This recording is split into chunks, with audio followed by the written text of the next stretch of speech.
Hello, and welcome to Wildly Curious, where I'm Brittany. And I am Corinne. Hey, so like any good podcast, we like to start with a story. And there's one story in particular that's going to be kind of relevant to what we're talking about today. And that is the story of the airplane. It's my, like, gay faux pas. Why don't you tell us about it? Well, I think, first, it's very important to understand I don't do small talk. You are not a small talker. No. I don't talk to strangers. That's true. So, yeah, like, that's important to know for the story. Mm-hmm. Okay, I deeply do not want to talk to anybody. And when I do, I'm not very good at it. Okay. So I get on a plane and it's not a full flight. I'm like, okay, not a full flight. Cool. And I fly Southwest, so you get to pick your own seat. And so I find a window seat next to an older guy who's sitting on the aisle. And I sit down and they say, oh, not a full flight, like, as people are coming on. And we both look at each other and we're like, okay, cool. And then he says some things to me. And again, small talk. I don't even remember what he says. Well, we got to explain that that's code on Southwest. When it's not a full flight, the person in the aisle and the person in the window are obligated to be talking to each other because that prevents someone from sitting down in the middle between them. That's not what we were doing, though. I don't think. He knew the code. I feel like he knew the code. We were agreeing that no one was going to sit in that middle seat. And then he, like, pulls up his backpack and just puts his backpack there. And I was like, ooh, better you than me. Like, cool, He clearly knows the code. And I was like, yeah, we'll just say that you're saving a seat for your wife if anybody asks. And I think he did not have a wife. You said to him, hey, if anybody asks, we'll say we're saving this seat for your wife. Just like casually, because I feel like we can't just put the backpack there. We have to have a story. Now, did you know this person was married? No, I don't know. But here's the thing. He's an older gentleman. Okay. So the likelihood of him having a wife is already like higher than a 10-year-old. Yes. Whatever. And then like, I don't know. I just, after the flight, I saw what he was wearing and I was like, oh, he probably doesn't have a wife. And then I like kept seeing him as I was like going to baggage claim and we kept running into each other and it was very awkward. So you're suggesting that maybe he wasn't a straight man? Yes, but that's just what came out of my mouth because it's like, I feel like if I were to be like, oh, we're saving a seat for your husband, like the possibility of him being, he would have been more offended if he was straight and I said he was saving it for his husband than if he was gay and I said he was saving it for his wife. Well, that's certainly true. I think that's definitely a thing someone would be more offended at. And he was older. He had white hair. Silver Fox come to mind? No, but I feel like with younger people, like you can play around more. But and maybe that's just like I'm stuck in, what I thought about older gay people when I was like 12. But either way, I feel like I didn't, you don't want to offend anybody.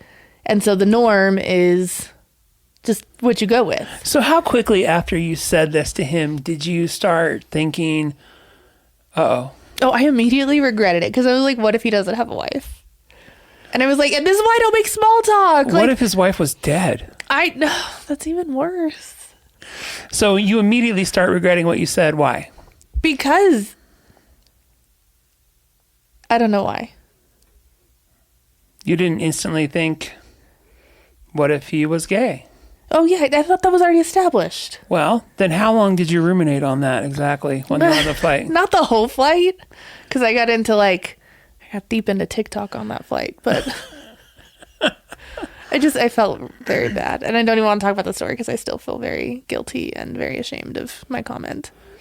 But at the same time, I think I think it goes to show just how heteronormative the world is and how heteronormative our upbringing is, that even as queer people, every now and then we still make an assumption that someone might be straight, or the default to cause less offense is someone is straight.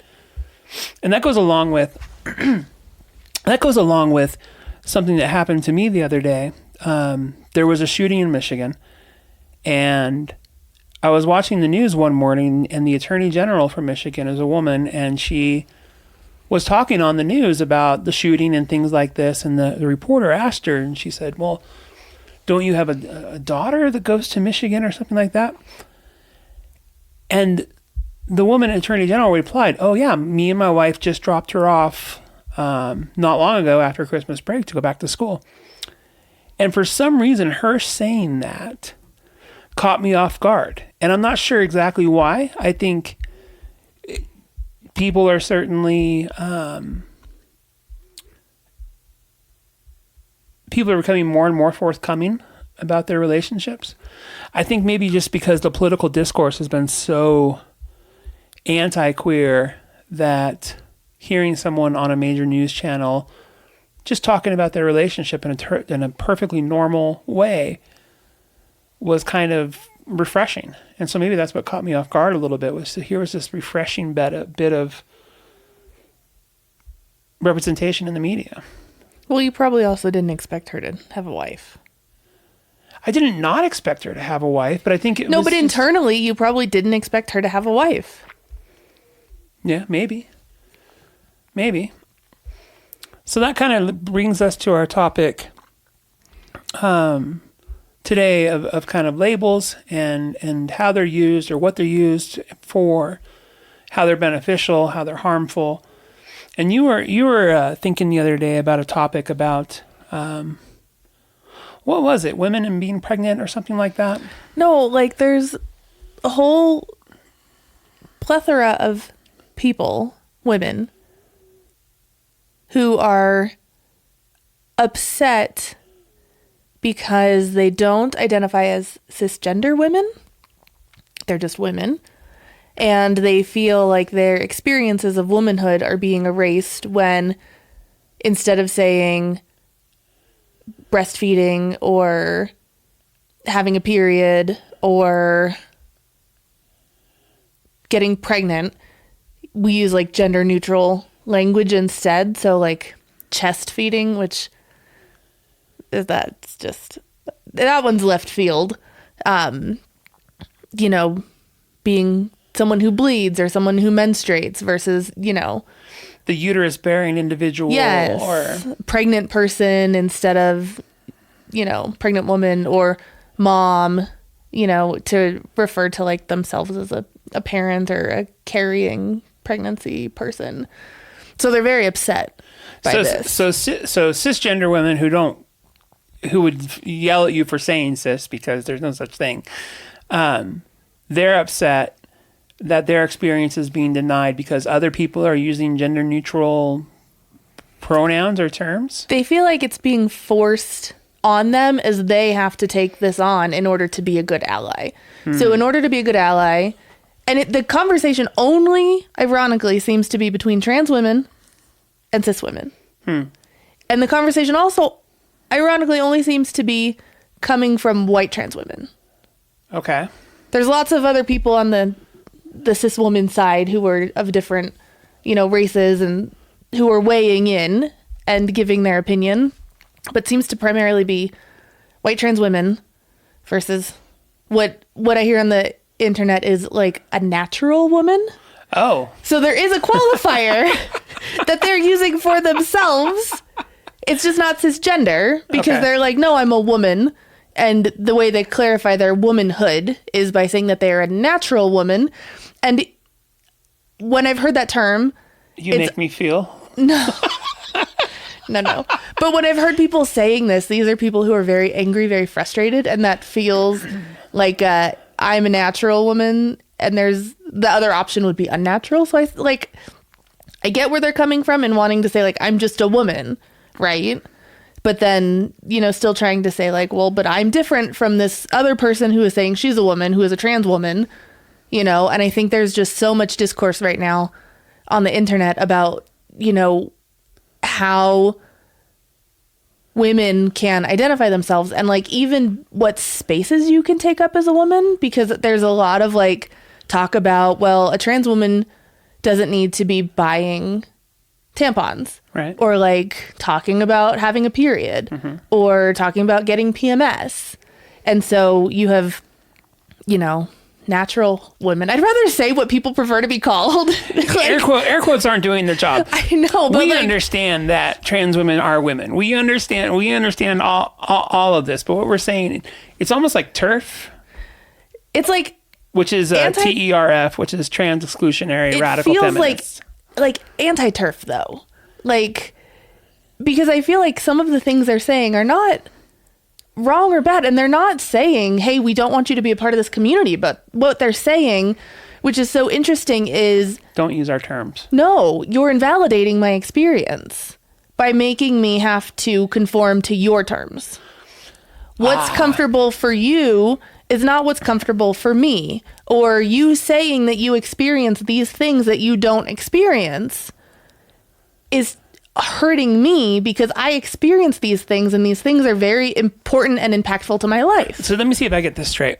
So white trans women are telling... and not all of them. No, thank you. This is a very much so not all... Apparently, this is just one random social media widget post that there's a rabbit hole. But this is so many people. It's so it is pervasive. Yes. Okay, so what I'm understanding is that primarily white trans women are telling, I'm just going to say cisgender women, so women who genetically matches up with their identity, that they're not allowed to use terms like breastfeeding. Yes, because it's not inclusive. Wow. Even though the trans women aren't the ones who would be breastfeeding, Wow. It would be like the trans men who are not at all really involved in this conversation. But a couple of them have been, to the defense of the cis women. Yeah, so that's interesting because now you're trying to force your terms onto someone else in terms like breastfeeding. And the whole point is that we don't get to create labels for other people. People get to self-identify. People get to use the terms that they feel best describe them. So if we're saying you can't use those terms, wow, that's kind of part of the problem. Well, and I think it's messy. But also, side note, one, trans women can breastfeed. That's a thing. And two, though between trans women and trans men, in the conversations around breastfeeding that I'm seeing, it's to be inclusive of trans men who would be pregnant. Okay. And then later breastfeed. Okay. So there's a very like niche kind of way that some of these conversations have started. Also, men can develop breast cancer. Yes, men have breasts. Like that's an accurate depiction of what breastfeeding is. Which is why calling it something else feels very left field compared to maybe other things. Yeah. But it's still like... There's still issue with it. Ultimately, it comes back down to, do we not get to use the terms we want to describe ourselves? And if someone else is using a different term for themselves, why are we so uncomfortable that we feel the need to have to correct them? And this is what I wonder is, we talk about like using gendered language and how do we get rid of gendered language? Right? And... to say like, oh, hey, in school, you shouldn't say boys and girls. Or if you're making a speech, maybe don't address the audience as like ladies and gentlemen, right? So I think the topic of that gendered language has bled out. Like someone stabbed it and it's actively bleeding out into like these other spheres where we want to be inclusive of everybody, but maybe we don't need to be, or at least like in social settings, we don't need to be. Like if I were a doctor who was, an OBGYN, okay, and if I was giving a presentation, yeah, I would want to make sure that people at that presentation knew that trans men could get pregnant and that they could be people who like come see you for prenatal care and things like that. So my language choice would probably not just be mothers and women. Right. It makes sense in that very specific kind of like niche way. Right. And then obviously as individuals, we want to be able to say, oh, well, I'm a woman.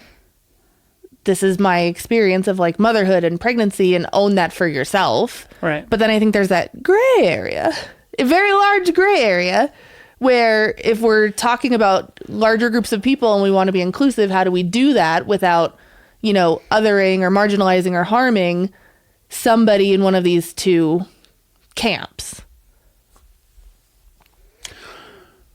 Let's look at some practical examples of that. I just gave you a great practical example. So for but anyone it's not else, the gray area. So for anyone else who had a hard time following that practical example, You look how I'm marginalizing you right now. Whatever. If I'm understanding correctly, and I want to make sure I'm understanding correctly, ultimately it comes back down to people having their experiences invalidated by somebody else. Not necessarily having their experience, but trying to take away things from them. Changing the language, which then takes away the experience. And it is invalidating. So it's invalidating to some women to be called cisgender women because they don't identify as cisgender women, they identify as women. It is invalidating to have periods be talked about in a way in which you're just a bleeder, because having a even weirder name for that seems to be more gender neutral and inclusive. Yeah. And so that takes away some of their experience, some of their feelings of womanhood or femininity, things that we've been enculturated in. I think where there's the line though that's crossed is what makes people so okay, teasing it apart a little bit. I feel like this is very challenging to tease through. There's a lot there. Well, the line crossed is when we are telling someone else that their experience is invalid. Which no one is outright doing. Okay. Although there are... But it sounds like you say there are some trans women telling it's the feeling. Cis women that you shouldn't use terms like mom or pregnant or whatever. Yes, but it's not invalidating. It's not saying you're not a mom, you're not a woman. They're saying, you're a cis woman. You're a person who can get pregnant. And so they're not denying any of the things that their bodies can do, and they're not saying you don't have that experience isn't like the rest of us, or that experience isn't the same, but it's what they call the experience. But isn't someone calling the experience what they want to call it part of their experience? Maybe. How many people, and I grew up in a very heteronormative, cisnormative culture. And whether through indoctrination or legitimate desire, I know many, many people who couldn't wait to be moms. They couldn't wait to be pregnant. They couldn't wait to be wives. They couldn't wait to XYZ. And so for them, not only the experience of getting pregnant, but being able to say, I'm a pregnant woman. Not only the experience of getting married, but being able to say, I'm somebody's wife, is immensely valuable to them. And I wouldn't want to take that away from them. Even if I thought marriage was a joke, even if I thought marriage was just a farce, I wouldn't dare tell someone who is married, hey, you're not allowed to be called this term that you've wanted to be called your entire life. That just seems contrary. But I think it's part of the experience. Being able to create the label is part of the experience. And what does it say about people who are so uncomfortable with someone else using a different term that they have to convince the other person their term is wrong? Well, and it's interesting because I think that if you look at it's not a hierarchy, but maybe it's like a tree of marginalized groups. Okay. You have men at the top. Okay. Right? What we call cisgender, but they would probably balk at being called cisgender. They're not even in the conversation. They're out doing whatever the fuck that men do. Okay, so patriarchy. Yeah.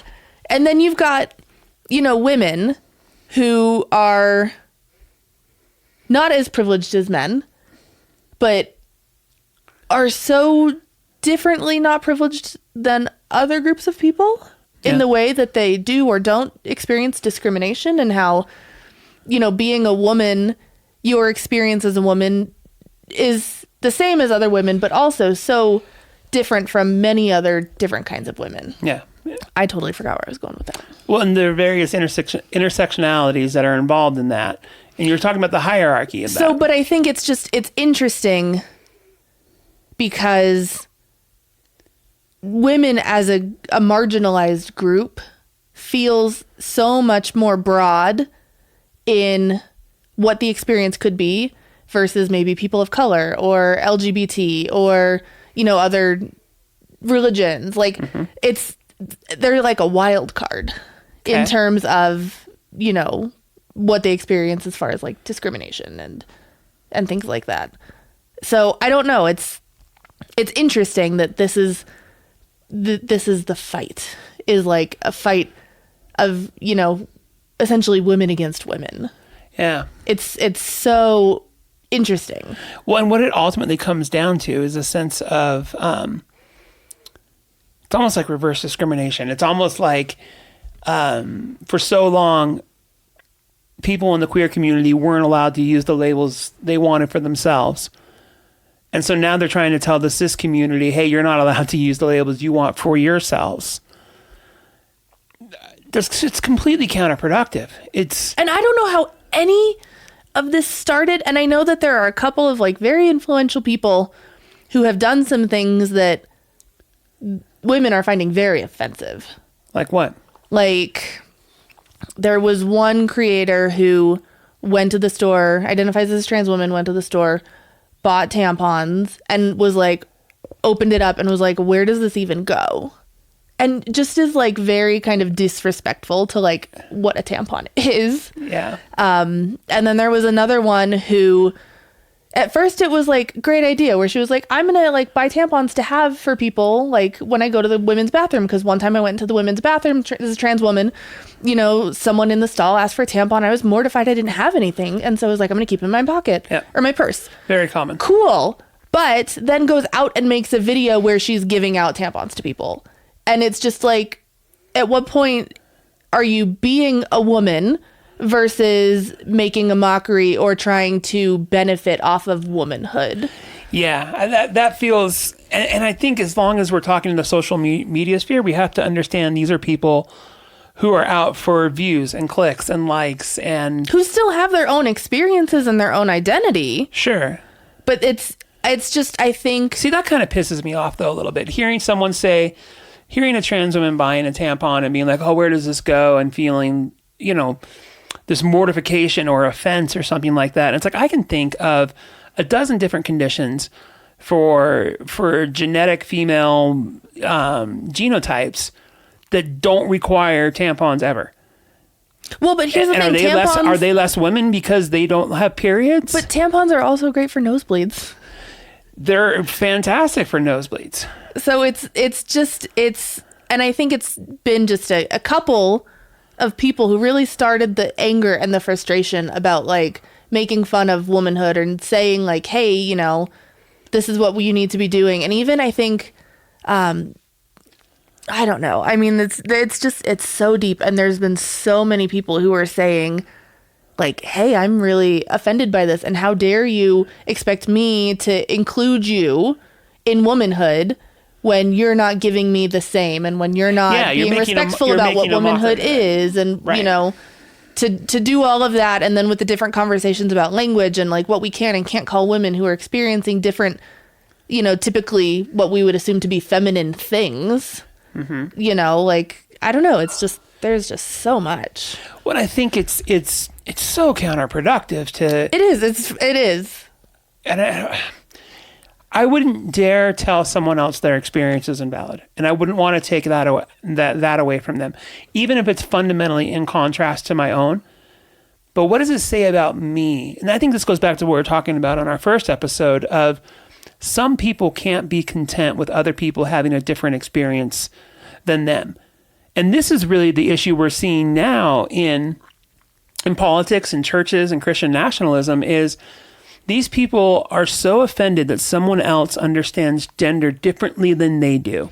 But are you saying this about the cis women or about the trans women? Because I feel like that could go either way. How? It would be unfair for... I'm saying this about every human in the world. Right. But like, are you applying this? Like, who is wrong in this conversation?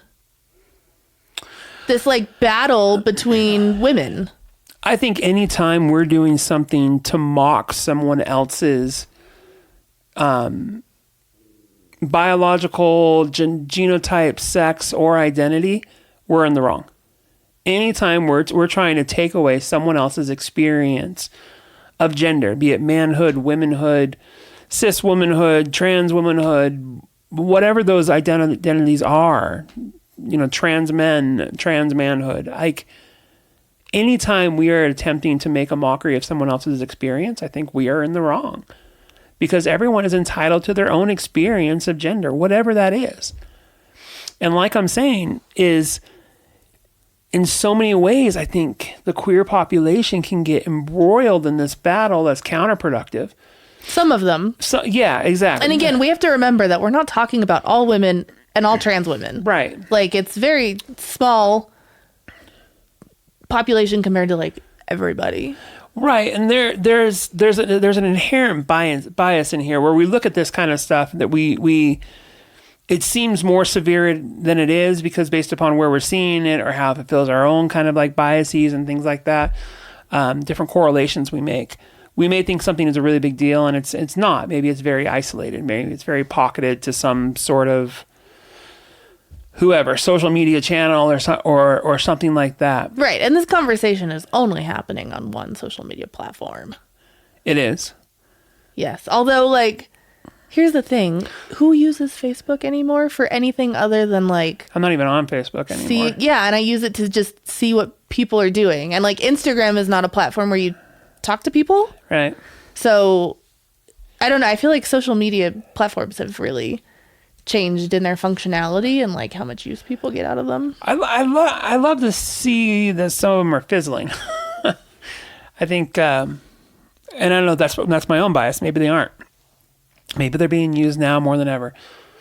But still, I think it goes back to no matter our gender or orientation or identification, we don't get to take away someone else's experience, and we don't get to label them. I think that's one of the big things we see a lot is I've seen people in different religious communities decide people are transgender and tell them they're transgender even though it's not how they identify. And it's like, well, you don't get to do that. You don't actually get to decide someone else's identity. But what about, and this is the thing that I find the most interesting of like this whole entire conversation, is the label of cisgender. What about it?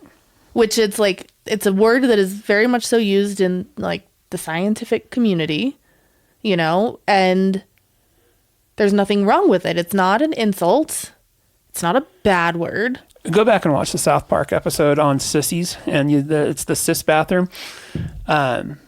I've never seen South Park. South Park is not age appropriate for me. I'm sorry. Every now and then they nail it. They talk about cisgender restrooms, and that's where the sissies go. But they're not. That's not what's connected to this conversation. I digress. So we talk about cisgender, but right? Which is not an inherently offensive term unless you think there is only two genders. And it's essentially it's used as to be not trans. Right. Right. And so is it wrong then to, look at a woman and say, oh yeah, that's a cisgender woman, even though that woman just identifies as woman. Yeah. Because she's never needed any sort of qualifier to her womanhood. Whereas a trans woman, there is that qualifier, because that would mark her whole experience, right? Mm-hmm. Doesn't necessarily need to be, and, we fight to just, no, woman's a woman, man's a man, like you identify how you identify. But then should we not be using cis women because there are women who don't want to be called cisgender?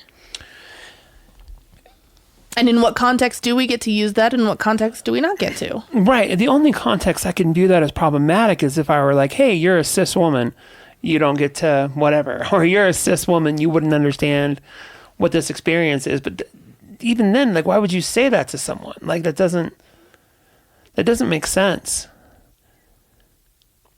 I don't know. I mean, I think at this point, at least on social media, any conversation about gender that someone is having on their social media platform could open them up to, hey, this is, where you are coming from. You are a cisgender person, so your experience is based off of this. Like, I can see how the door would be open for people to then, like, comment back and say, like, oh, yeah, well, you as a cis woman, blah, blah, blah, blah, blah. Well, and I think this is the part that's going to get scary because over the next couple of years, one, the problem is it's such a, what's the word for it? it's such a controversial topic that it's getting hits, that it's getting traffic. And this is the thing we have to keep in mind. Anytime someone puts social media online where they're talking about gender, whatever, they are opening themselves up not only to debate, but they're opening themselves up to more followers, more influence, more whatever. And we're going to see that a lot over the next 2 years, because this is apparently what the next election is about in 2024, is gender, and how it's evil to be anything other than these two genders that were invented by whoever.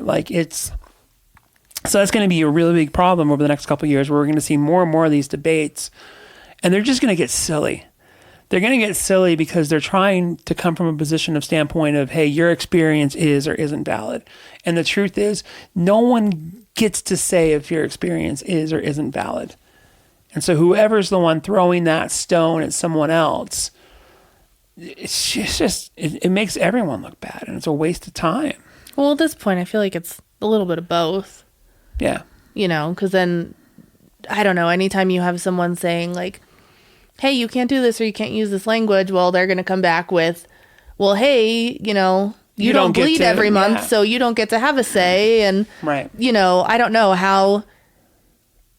there must be a population of trans women who see what some of the cis women are putting out there and just feel so invalidated about how they do not meet what is so inherently considered womanhood, and like, not that they're saying anything, not that that's the point of any of this, but I feel like we have definitely in this larger conversation defined womanhood as the thing that your body can do.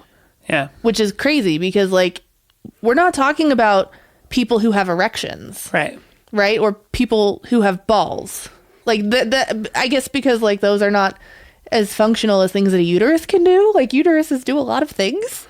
I don't know, but it's so interesting that, like, we have, in this conversation, essentially boiled down womanhood to these experiences that are so very biologically based.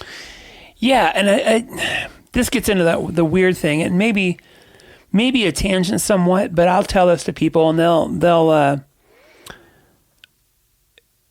there's a lot of talk on social media, or even recently in the news, where people who aren't on the right wing can't define woman, right? That's the big, they can't even define woman.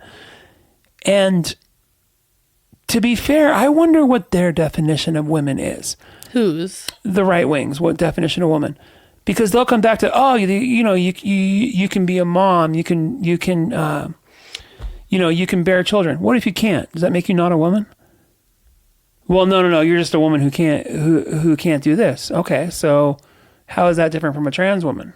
How is that different from their own definition falls apart so fast. But I think that's even part of, like, why some of these women are saying, well, don't call me a cis woman because I'm a woman. And people who can't get pregnant, like women who can't get pregnant, are still women. And so I feel like you go back and forth on the language of, like, using this one qualifier or not to define this specific type of woman. Well, and I think all the arguments are in vain, because there are so many exceptions to anything. So I remember a year ago, I was talking at a medical school, and I asked these people to define what a man is, or what a woman was. And they came back, well, if you have an XY chromosome set, you're a man, and an XX chromosome set, you're a woman. And I said, well, and this was med students. These are medical students. These are supposedly very well-educated future of medicine people. Which their response makes sense, because it's not necessarily about genitalia or appearance. Right. But then it ignores the fact that says, okay, well, what if someone only has one X chromosome? What if someone has two Y chromosomes? What if someone has two X's and a Y? Well, those are exceptions. Well, the minute there's an exception, it's no longer a rule. It's no longer a black and white situation. The second there is one exception, and this is what people, I think, where intersex, I think, is so absolutely fascinating in this dialogue of there are only men and women. Okay, what about intersex people? That right there destroys the notion that people either are men or women. But they were able to place it inside this little bubble. Oh, this is just this, oddity. This is exception. Here's the outcast. Here's the, we don't even pay attention to that because their understanding is so fragile that the second you say here's an exception, they can't fathom it. So they have to isolate it and they have to compartmentalize it and stick it somewhere else. And I think that's kind of the dangerous part of labels, is how much we hold on to them and how meaningful they are to us, to the point where other people using them offends us. So on that note, though, talking about labels, another curious thought, and I saw this a lot in the trans community in the past when it was a little harder to be out and be trans. There's a lot of trans women I know who identify as trans women because they don't think they'll ever actually be seen as women. They, for whatever reason, they hold on to and not to invalidate that experience for them, but they hold on to some past stereotypes of what a woman is, what they learned growing up. And does that also involve having a uterus? Yeah, for some. Because I know there was one woman who I know who was so hung up on the differences between her and a cisgender woman that it was just like this thing that was always gnawing at her. And I can't say like if she should have been or not, like that's not my place to say. Right. But it was just that I think we've curated womanhood very much so, and in a way that is different from manhood, because men don't have experiences that create their identity. Women have experiences that create their identity. Having your first period is like the start of womanhood. Becoming a wife, especially if you're in like religious circles, like becoming a wife is like a huge big thing. Having children, like huge big thing. Having grandchildren, all of these are markers of womanhood. And so as a culture, we have decided like, I guess to go back to like, well, what is a woman? It's so much of what we talk about for womanhood as a society is these, things that the body can do or these labels that you take on. And so to have someone who is looking at that experience of womanhood and says, my experience of womanhood is never going to be that experience of womanhood. Yeah. It was just something that it just seemed like it was so hard for her to live with. And it certainly can be. And that doesn't take away, I think, from her experience. It's just something to be mindful of and why it's so important for us to listen to what other people use as their labels and what's valuable to them. And if it's valuable for a cisgender woman not to be called cisgender and just be called woman, in that situation of being on one-on-one, I'll respect that. I won't say you're a cisgender woman. I'll just say you're like, not even sure why that comes up in dialogue. But if the amount of value we put on labels is important, both for the good and bad, both for our own self-identification, but also to the point of if we value it enough that we try to enforce it on others, that's where I think we've crossed the line, because I don't think we can assign labels to other people, no matter who they are or no matter where they are on the spectrum of, religiosity or politics or regionality even. It's important to listen. It's important to ask. And it's important to respect other people's labels for themselves. And I think it's a trap. If we get into the trap of telling cisgender people that their experience is invalid, I think we're just as guilty as they are at marginalizing people. If we want people to celebrate our labels, let's celebrate theirs. I mean, I know I have friends that when they got married, I couldn't wait to go to their very heteronormative wedding and their very cisgender wedding because they were happy and I was happy for them. And that doesn't take away my experience of being different than that. And with that said, we are wrapping up on time. Anything else you want to add to this hot debate? No, I feel like we could go round and round and round. We could, other than to say, my takeaway message is definitely Labels are important. It's important that you get to decide who you are. It's important that other people respect that. And that's if you're cis, straight, queer,